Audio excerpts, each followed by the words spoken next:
Hey guys, what's up? Welcome back to another Madden 22 Ultimate Team video on the channel, and today I am going to be ranking the brand new heavyweights and their power-ups on which I think you guys should be choosing from the challenges power-ups wise, and which heavyweights I think you guys should be picking up for your team, and we'll be going over that all in today's video. But before we get into the rest of the video, guys, make sure you guys drop a like down below and subscribe with notifications on if you guys have been enjoying the vids and you do not want to miss anything coming out in the future. Earlier today I did put out a video talking about the new challenges, all the content, as well as the Darren Waller reveal, and I added Jack Conklin to my team, so check out that video earlier today if you have not already. But without further ado, let's go ahead and get into the rest of the video. Like I said, we're going to be ranking the power-ups, and we're going to be ranking the heavyweights on which ones I think you guys should be picking up. So as you guys can see, I have my heavyweights power-up fantasy back here. You get this from completing the 5 heavyweights challenges. Pretty simple. I broke that down in today's video earlier today, so check out that video.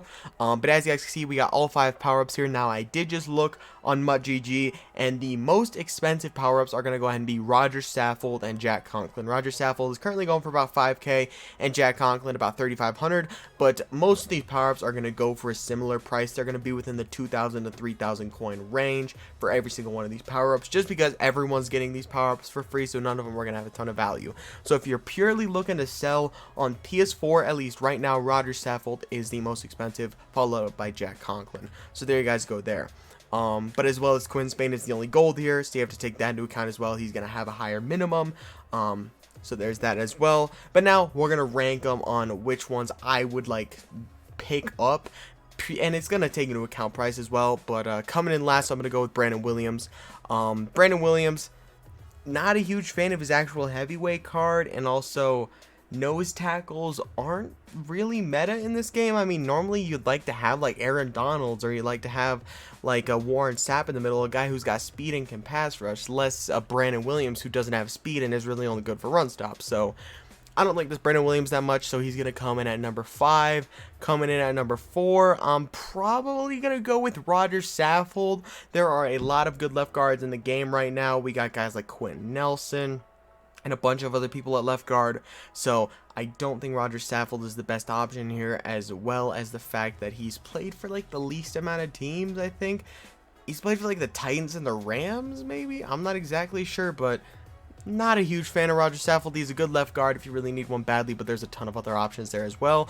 Coming in at number 3, I am going to be going with Quentin Spain. Now, once again, right guard is a very, very strong position, but also Quentin Spain has played for quite a few teams, so you can take advantage of team chems. If you have like 4 out of 5 on Titans, you can go on and throw Titans chem on Quentin Spain, and you'll get that extra boost to him and the other Titans players on your team. So I like Quentin Spain a lot for that. And then coming in at number 2, Jack Conklin. Right tackle is a little bit weak in the game right now. You got guys like Lael Collins, you got Lane Johnson, but that's really about it. Jack Conklin immediately slots in as the best right tackle in the game, so I think that automatically makes him the number 2 option here. I already have him on my team, so there you guys go there. Shows proof that he's a really good card, and I would pick him up. And coming in at number 1, no surprise here, Montez Sweat. He looks unbelievable. His heavyweight card, as well as his power-up. If you were to like power it up to the tier right below his heavyweight, that is still a fantastic card. As well as his power-up, I would imagine is going to gain value throughout the year, because Montez Sweat is always going to get good cards. So if you want to take one of these power-ups and hold it as an investment, that's not a half bad idea. And if you're going to do that, go with Montez Sweat, because he is going to be the one who's getting the best out of these 5 cards for the rest of the year. He's always going to have good speed, he's always going to be tall, and he's always going to have good finesse move. So that's my opinions on the power-ups. I am going to be going with Montez Sweat.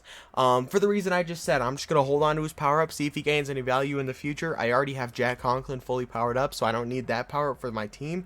So Montez Sweat is the guy I'm going to be going with. If I was going to sell that, I would probably go with Roger Saffold, but I'm going to go with Montez Sweat just because I'm going to hold on to that power-up and see how much value it can gain in the upcoming months, maybe even weeks if he goes up in price. But let's go ahead and check out these heavyweights. I'll be ranking them 1 to 5, and it's going to be very similar to those power-up rankings, just because it goes hand in hand, kind of. As you guys can see here, they are wow, John Conklin actually dropped in price. I bought him for like 140k. That kind of sucks. But coming in at number 5, I'm going to be going with Brandon Williams. Once again, Brandon Williams type of cards just don't really do well in Madden. He's really big, so he's going to be a good run stopper. But when I like the defenses I like to run, I like to have 4 pass rushers on my D-line rather than 3 or 2 pass rushers and 1 run stopper. And especially with guys like Aaron Donald, who can run stop just as well as Brandon Williams, they just don't have the size, and that's the real thing that gives Brandon Williams the usability. He's nowhere near a bad card. He's definitely usable. I just don't like this type of defensive tackle. Really solid strength and good tackling, really solid block shed, incredible size at 340. Can't really pass rush though. That's what kills me. He can't pass rush, but he's a fantastic run stopper. And because of his lack of pass rush ability, he comes in at number 5 for me, but still a really, really solid card. And then coming in at number 4, we are going to be going with Roger Saffold. Roger Saffold, a really, really solid card. Really, really good run block, but he lacks a little bit in the pass block compared to some of these other guys. 87 strength, 87 awareness, 88 pass block with that 91 run block. That 84 pass block power does scare me a little bit.